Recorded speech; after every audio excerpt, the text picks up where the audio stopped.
Pure Vida Resort and Spa outside of Alajuela, Costa Rica. And that is where I am today. This is a beautiful spot. Costa Rica's been on my bucket list for a while.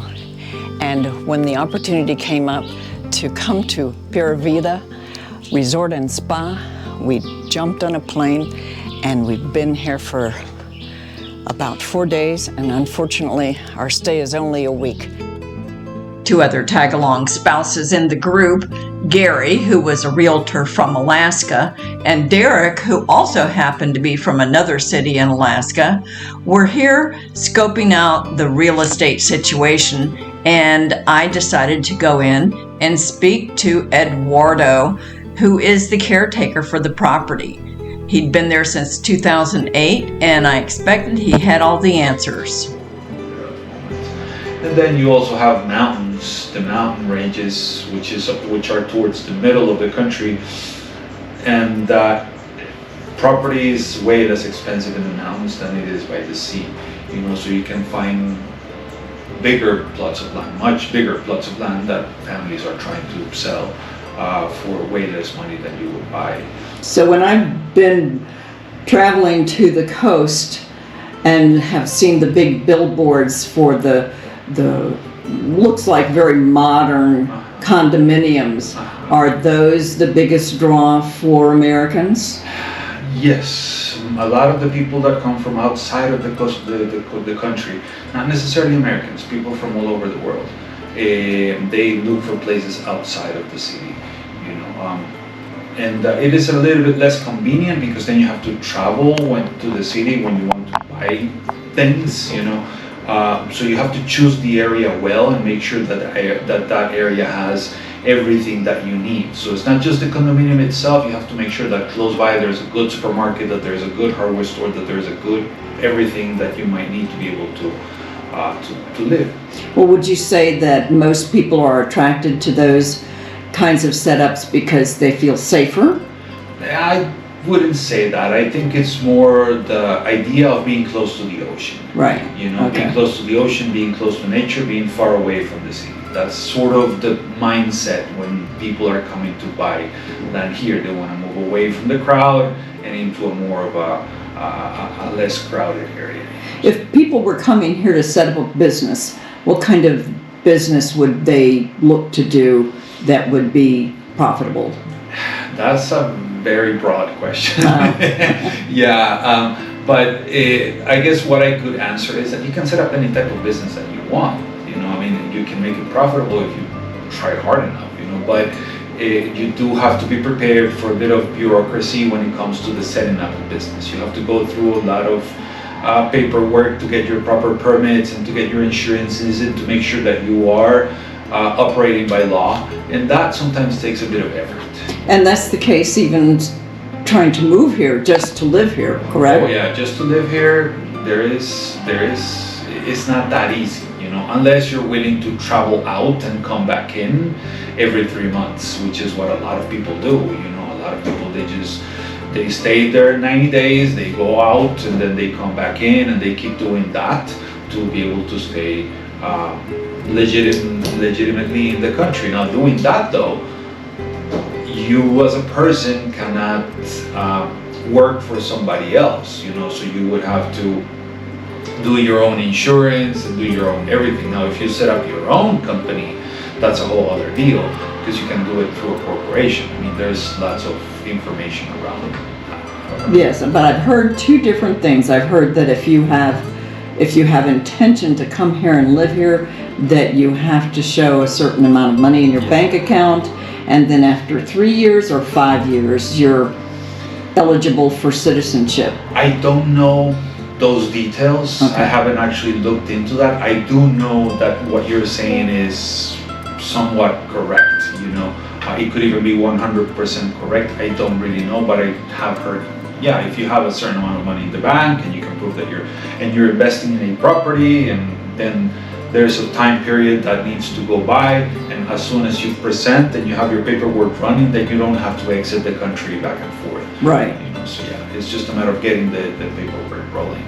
finding the right lawyer. That's the other thing. Do good research with the lawyer that's going to help you with your paperwork. You know, don't just hire the first guy that shows up on the internet. No, do good research. Make sure that other people have used these people, because unfortunately there are scams. You know, I know of Everywhere. Yeah, I know of people that have been scammed out of hundreds of thousands of dollars trying to get the citizenship of Costa Rica. So, Eduardo, that is the best one piece of advice that I've heard from anyone here, so thank you very much.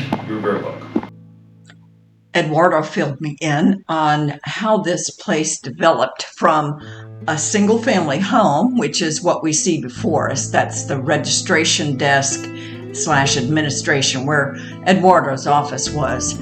That was the main house, and eventually they added on another house for friends and family. And then eventually they decided that they were going to create a spa like the one that they have in Mexico. The family still owns the property. The property is set up for wellness, for groups to come in and learn. We were there with the licensed massage therapist success group. My husband's a licensed massage therapist, and I was a tag-along spouse. But we found that the whole scene was very accommodating for anyone that wanted any type of space, from tentelos to more like condominiums to suites and A-frames in this beautiful setting with so many plants and the natural flowers, much like what we have in Florida, but still just lush green, birds everywhere. These were the tentelos, and the people that stayed in these actually found them quite comfortable and secure.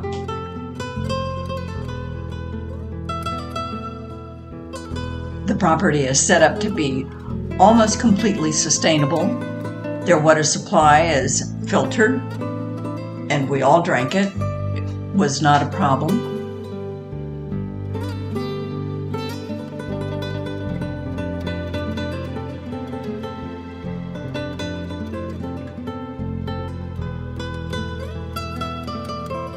We're passing by the yoga hall, Lila Hall, and right next to it is the Lila Suite, which we were so fortunate to grab at the last minute because someone canceled. This was undoubtedly the best view in the whole place. Looking down over San Jose during the day and at night, it was a spectacular view.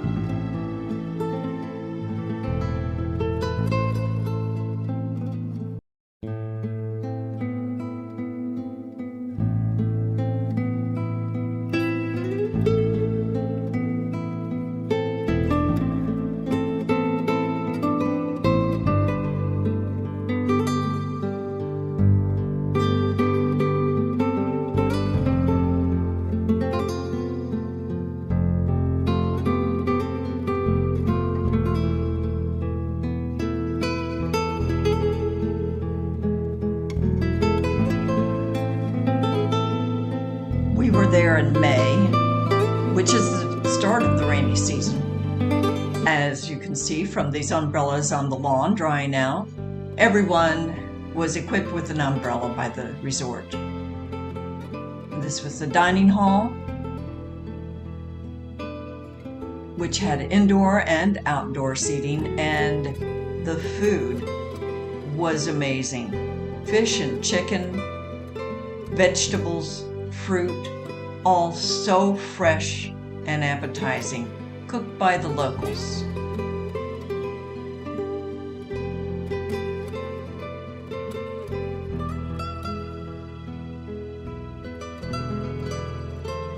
We enjoyed our stay in Alajuela, Costa Rica, and if you have any questions, I think you should follow Eduardo's advice and contact an attorney if you have any intentions of moving to live in Costa Rica.